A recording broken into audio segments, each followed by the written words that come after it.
Hello everyone, this is lecture number 34। Lecture number 34 के अंदर आज हम डिस्कस करेंगे हमारे पास article 30।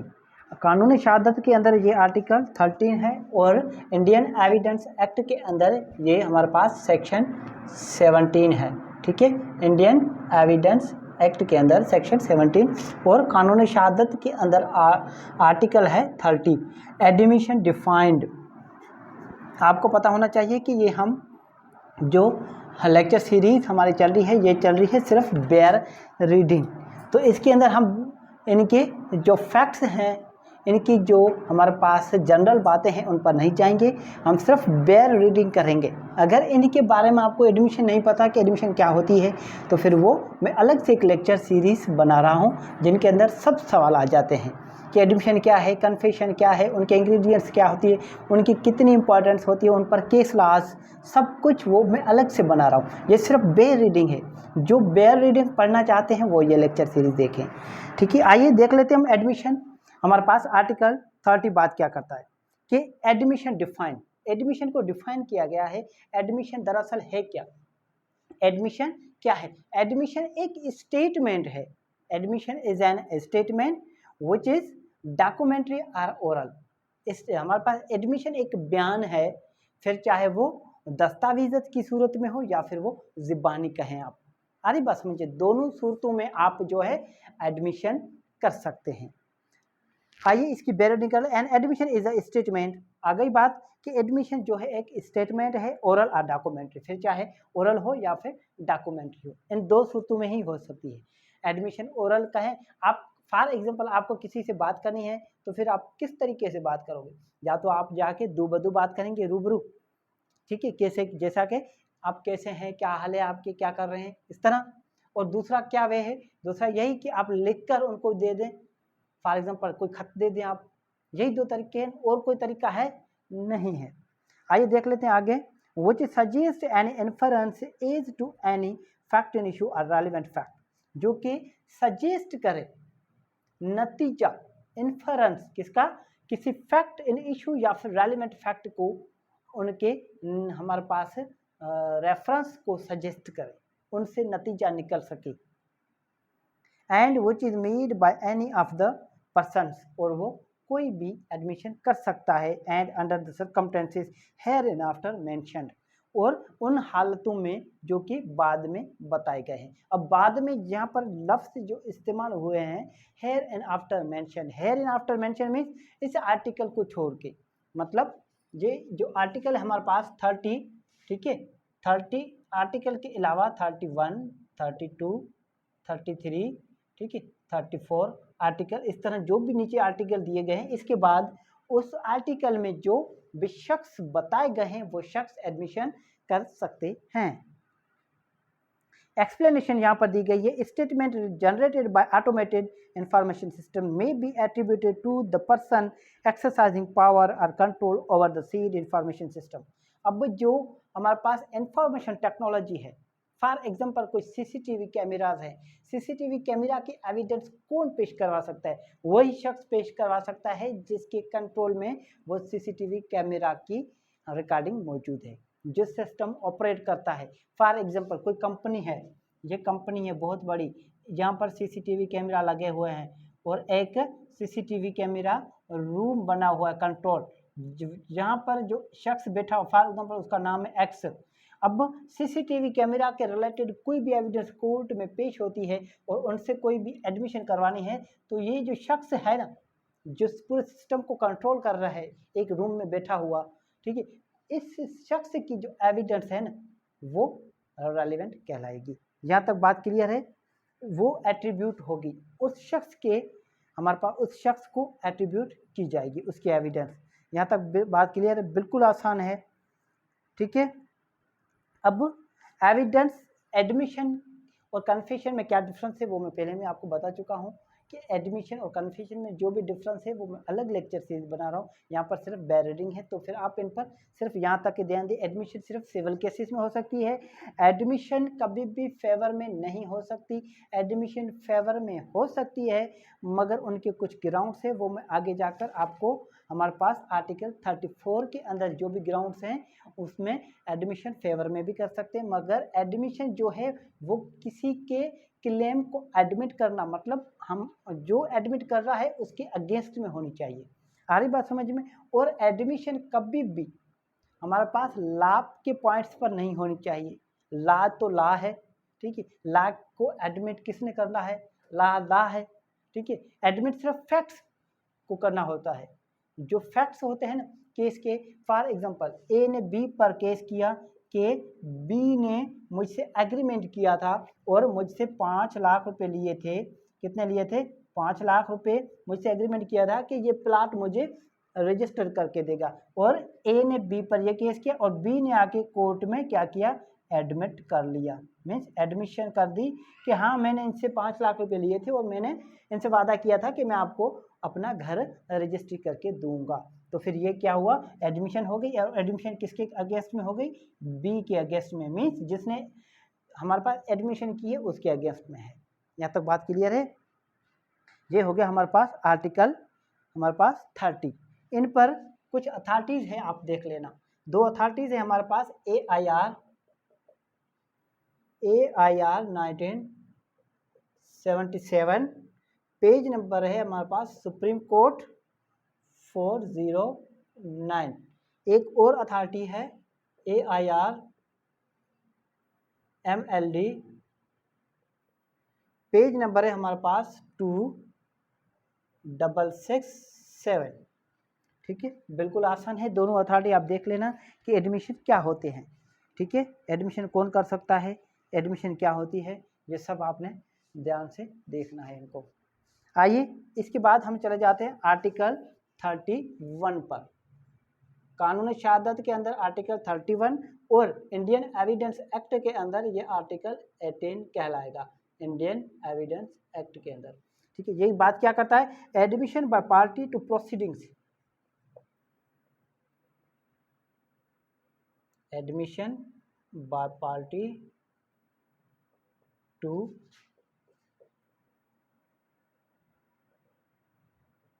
proceedings are his agent,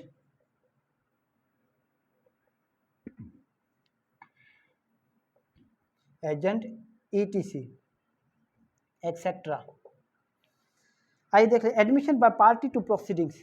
जो प्रोसीडिंग चल रही, जो केस चल रही है, उनके रिलेटेड जो भी पार्टी हैं उनसे वो जो एडमिशन करे वो उसको कहेंगे हम एडमिशन बाय पार्टी, ठीक है।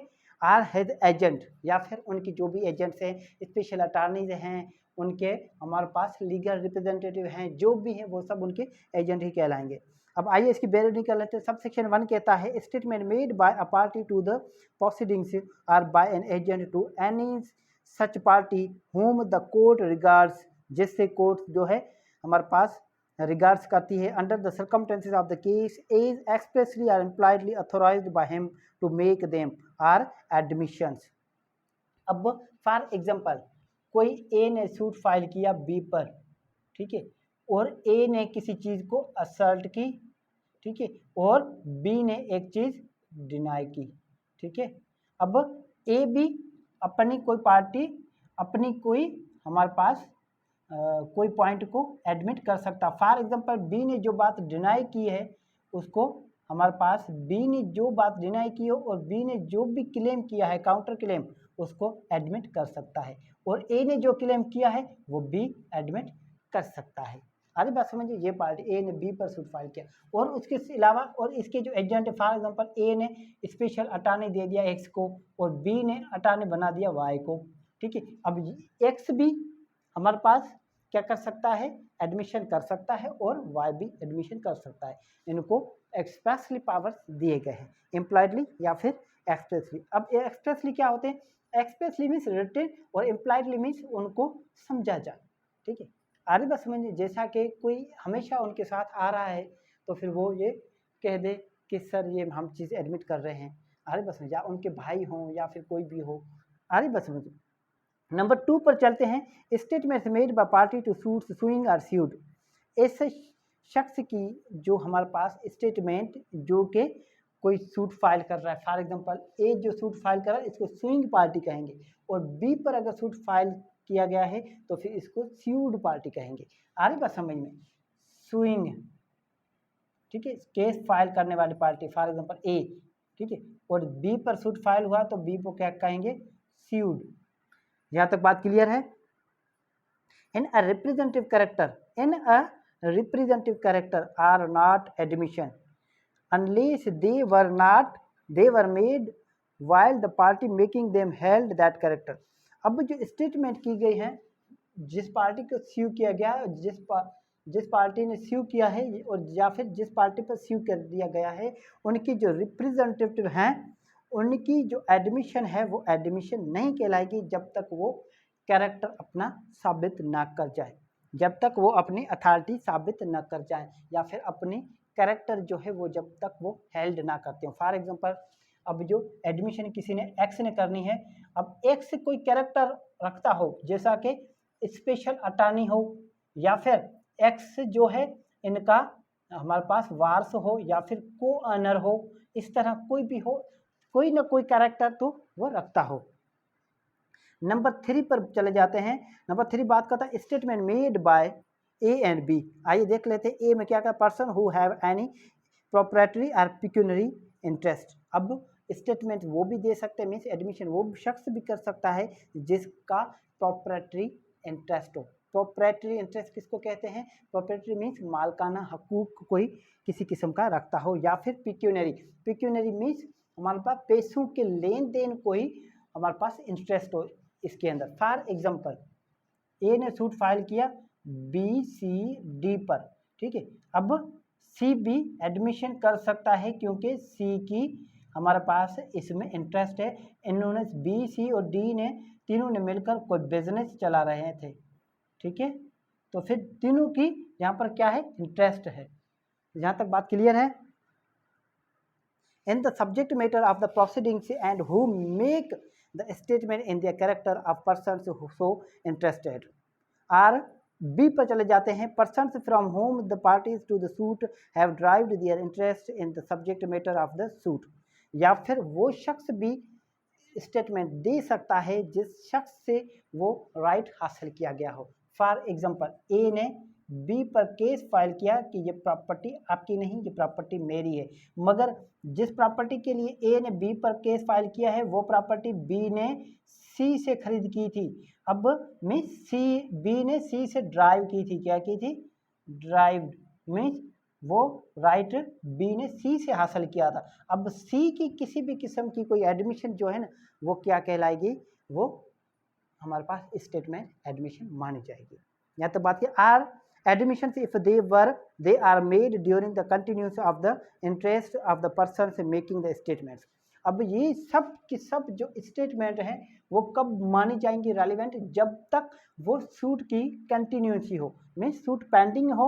सूट पेंडिंग के दौरान ही अगर कोई स्टेटमेंट दी जाए तो फिर वो हमारे पास क्या कहलाएगी? वो एडमिशन कहलाएगी। जहाँ तक बात क्लियर है? बिल्कुल आसान है। इसके बाद हम आगे चलते हैं। हमारे पास उसके बाद चले जाते हैं आर्टिकल 32 पर। यहाँ तक आप नोट कर लें, इसके बाद हम आर्टिकल 32 को डिस्कस। अब हम चले जाते हैं हमारे पास आर्टिकल 32 पर। आर्टिकल 32 बात करता है admission by persons whose position must be proved as against party to suit. अब उस शख्स की एडमिशन, उस शख्स की स्टेटमेंट जिसकी पोजीशन जो है वो ज़रूर प्रूव होनी चाहिए उस पार्टी के खिलाफ जो पार्टी सूट के अंदर हो। आ रही बात समझ में? यहाँ तक बात क्लियर है? ये बिल्कुल क्लियर है। फॉर एग्जांपल, कोई ए जो है बी पर कोई सूट फाइल करता है और ए ने बी पर सूट फाइल किया, दो पार्टी हैं ए और बी बस, ठीक है। यहाँ पर कोई दूसरी पार्टी आ जाती है, कोई कौन आ जाती है? सी आकर कोई स्टेटमेंट देता है, ठीक है, और सी जो है वो क्या करता है? प्रूफ, वो अपनी हमारे पास पोजीशन प्रूव कर देता है कि मेरी ये पोजीशन है, ठीक है, इस शख्स के पास मेरी ये पोजीशन है, इस पोजीशन की वजह से मैंने ये स्टेटमेंट दे रहा हूँ, तो फिर ये जो स्टेटमेंट है ये स्टेटमेंट एडमिशन कहलाएगी। यहाँ तक बात क्लियर है? बिल्कुल सिंपल है। आइए देख लेते हैं हम। स्टेटमेंट मेड बाय पर्सन्स जो भी बयान किए गए जो शख्स हैं उनसे जो बयान किए गए हैं, whose position or liability it is necessary to prove as against any party to the suit। जो सूट है, सूट के अंदर जो पार्टीज हैं उनके खिलाफ वो जो उनकी पोजीशन है, उनका रुतबा है और उनकी जो जिम्मेदारी है वो उनको साबित करनी है।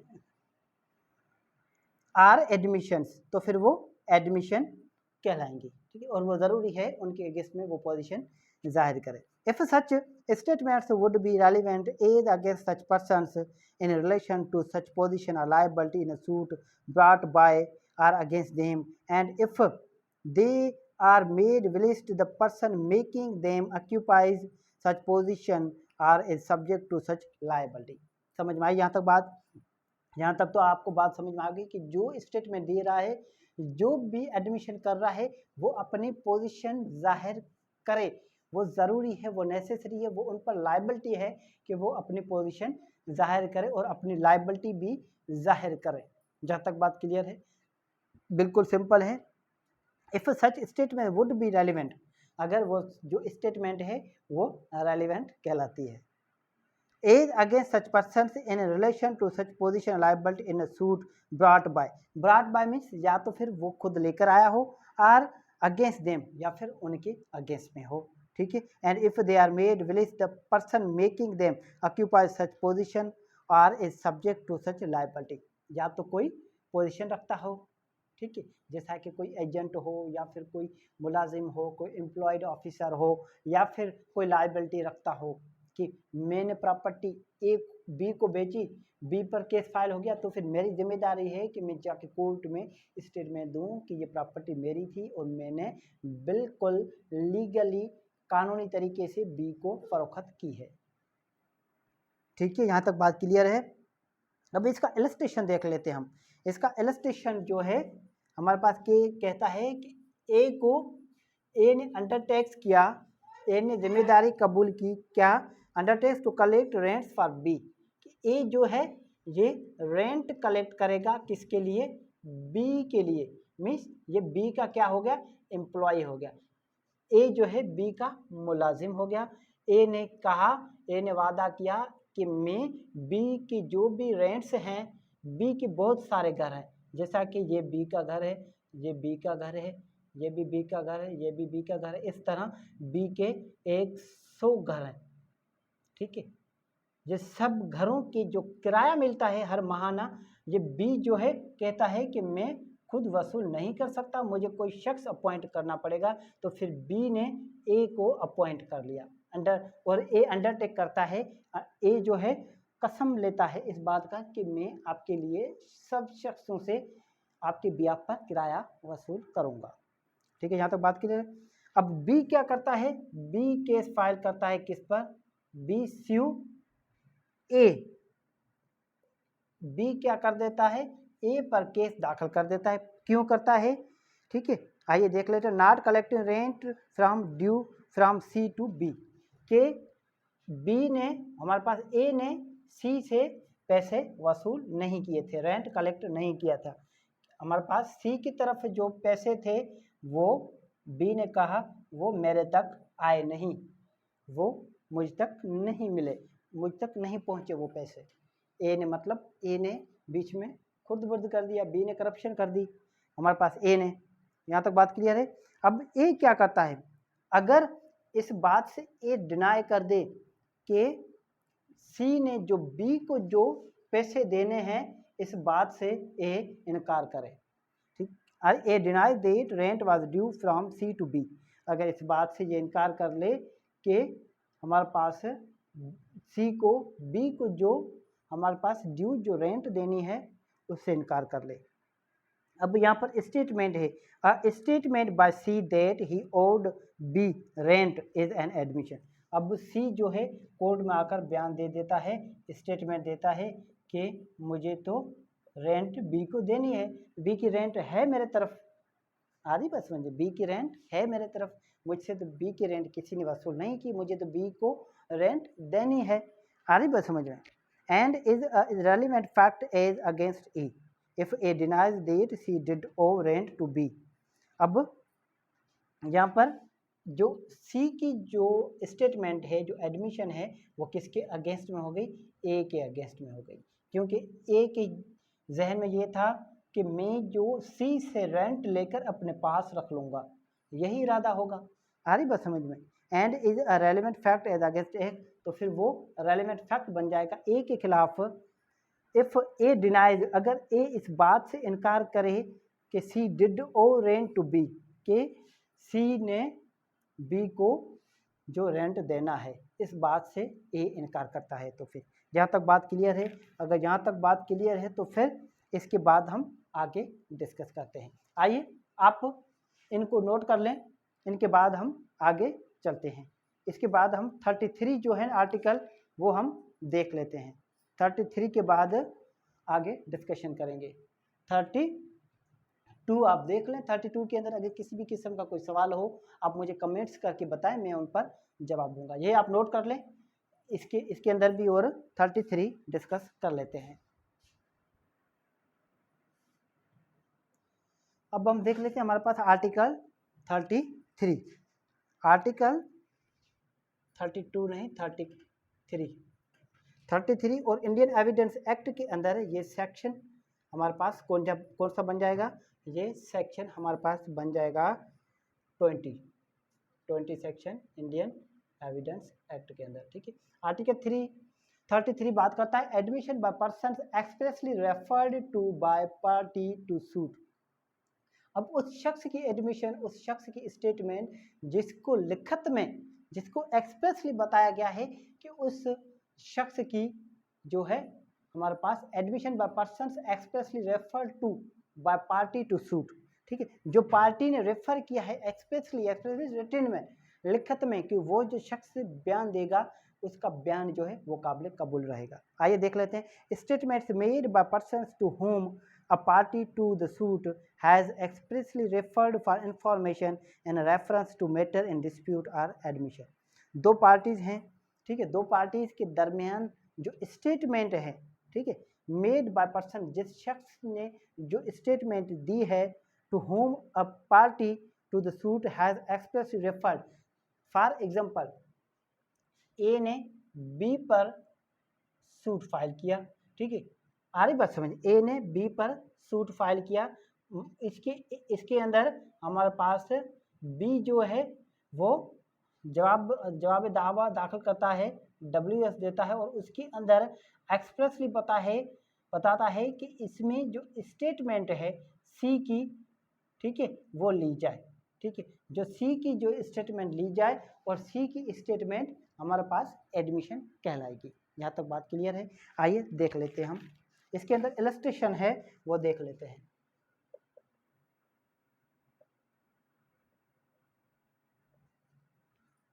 फॉर एग्जांपल, इसका जो आर्टिकल है, इसका मकसद क्या है? इस आर्टिकल का ये मकसद है कि कोई दो फरीकीन आपस में केस फाइल करते हैं एक दूसरे के ऊपर, और उसके अंदर हवाला दे देते हैं, रेफर करते हैं किसी और शख्स के नाम पर कि उनकी गवाही ली जाए, उनका बयान लिया जाए। ये होता है रेफर्ड पर्सन। ये हमारे पास क्या कहलाएगा? सी क्या कहलाएगा? सी कहलाएगा रेफर्ड पर्सन, मीन्स हवाला दिया हुआ शख्स, रेफर्ड पर्सन। इसकी हम इलस्ट्रेशन देख लेते हैं। The question is whether a horse sold by A to B is sound. अब सवाल यहाँ ये है, इलस्ट्रेशन ये है कि ए ने जो, the question is whether a horse sold by A to B is, A ने जो घोड़ा बेचा है, सोल्ड हॉर्स, किसको बेचा है? बी को भी जो बेचा है। अब सवाल ये है कि ए ने जो बी को जो घोड़ा फरोख्त किया है, वो घोड़ा जो है वो ठीक ठाक है या नहीं। ऐसा तो नहीं है कि वो घोड़ा जो है वो साउंड नहीं है, मीन्स अनसाउंड माइंड है। ठीक है, किसी को भी कोई तकलीफ, चोट, इंजरी पहुंचा सकता है, ऐसा तो नहीं है। सवाल ये है। अब ए कहता है, ए से to B go and ask C know all about it, C statement is an admission. जब ए जो है खरीद करने आया था बी के पास घोड़ा, तो बी ने कहा था कि आप जो है वो जाओ सी के पास, सी को पता है घोड़े के बारे में, क्योंकि ए का घोड़ा कहाँ हुआ है, इस जगह पर बंद है ए का घोड़ा, ठीक है। ये जगह किसकी है, ए की, मगर सार संभाल कौन करता है इसकी, सी करता है। बी घोड़ा खरीद करने गया ए के पास, मगर ए ने कहा कि आप बी सी से पूछ लें, मुझे नहीं पता मेरे घोड़े के बारे में, आप सी से पूछ लें और घोड़ा देख लें। बी ने क्या किया, सी से पूछ लिया और घोड़ा खरीद कर लिया। अब जो सी की जो स्टेटमेंट है वो जो है वो एडमिशन कहलाएगी। अब कुछ दिनों बाद ये घोड़ा खरीद करके गया, ठीक है। ये स्टेटमेंट यहाँ पर ये इलस्ट्रेशन क्लियर होगी, मैं और इसको एक्सप्लेन करने चाह रहा हूँ, ठीक है। ए ने बी से कोई घोड़ा खरीद किया, ठीक है। ए ने हमारे पास बी को घोड़ा बेचा, ठीक है। आ रही बात समझ में। अब हमारे पास बी ने जो घोड़ा खरीद किया वो ए से खरीद किया, और ए ने कहा, ए बी ने पूछा कि क्या आपका घोड़ा साउंड है या नहीं, तो ए ने जवाब दिया कि साउंड है या नहीं वो आप सी से पूछ लें, सी को इसके बारे में सारा पता है, ठीक है। तो सी ने हमारे पास जो भी स्टेटमेंट दी वो रेलेवेंट कहलाएगी। यहाँ तक बात क्लियर है।